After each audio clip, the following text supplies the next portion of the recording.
Hello everyone, we are Tegan and Sara. And you are watching AlterThePress.com. I enjoyed 2009. It was a busy year. We made a new record, Sainted. We also we did 3 books, On, In, and At, which we just released at the same time as Sainted.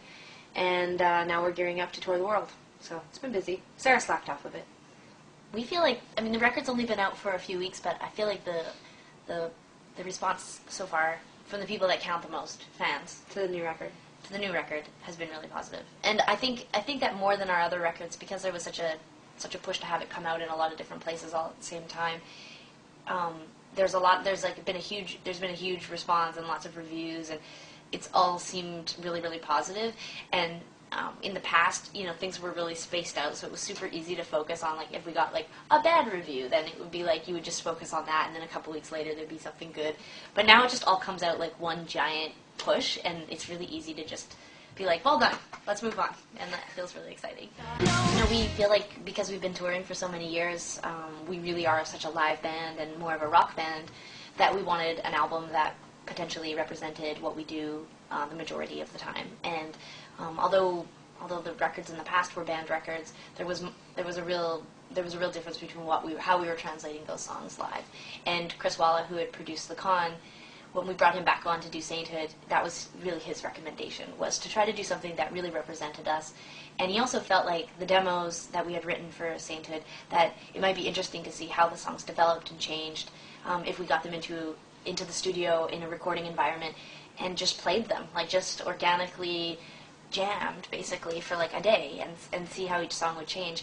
And we were really into the idea, and it was, on a completely geeky note, it was just exciting to be able to play with Jason McGurr and Chris Walla from Death Cab for Cutie in a band setting. It was, and we were in this really fantastic studio in Los Angeles where tons of records that were really influential on us growing up, like Pinkerton, like Weezer Pinkerton, and Nevermind by Nirvana, a lot of the Fleetwood Mac records, and just like really amazing records.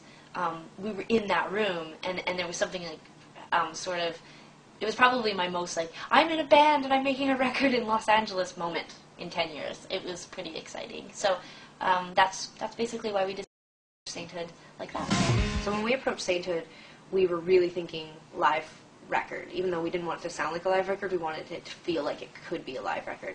So I was listening to a lot of rock music. I was like, really like going back into my catalog and listening to a lot of old records from the 90s that I'd grown up listening to, and like even before that, a lot of Tom Petty and Bruce Springsteen, and a lot of like Rancid and Pennywise and Lagwagon, all the stuff that had influenced me when I was a teenager, made me want to be a musician. Weezer is another one. Like, just basically, one night I alphabetized my CD collection, and it actually ended up stretching into like 3 nights, and I put on all these old records and got really inspired with the idea of just being a band again, and not cluttering up the process. And it was right after that sort of that alphabetizing of my CD collection that I wrote The Ocean, which was sort of how I wanted the whole record to sound. I wanted it to be a very sparse sounding record, but really powerful, and like be driven by the lyrics and the words and the guitars, but have an amazing rhythm section. And everything just started to fall into place then. So, but that was like, for me, the most inspiring thing I did was just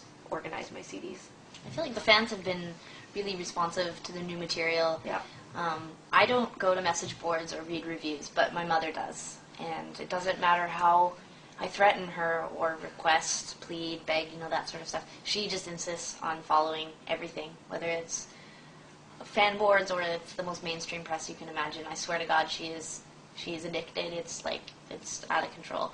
But she says that this response has been really, really positive, and I think, that's an important thing for a band like us, because so much of our career has been possible because of fan support. And I don't even mean that, in like a cheesy way. Like, it really, truly has been because of the fan demand live, that we tour so often, that we tour so much, regardless of how it's doing in the press or how it's doing on the charts, or if a label is willing to bring us, like, we have really, really strong fan base. And so the fact that they have liked the album, or that they seem to like the album thus far, was like a huge relief. Probably a bigger relief to me than like how other people, the media or the label, liked it. Most important to me was that when the people who'd be staring at us from the crowd, I didn't want to see their faces. look really sad when the new material came on. Like we were like in an experimental stage, and they're like, "Oh, I hate it when they play the new stuff." They seem really excited.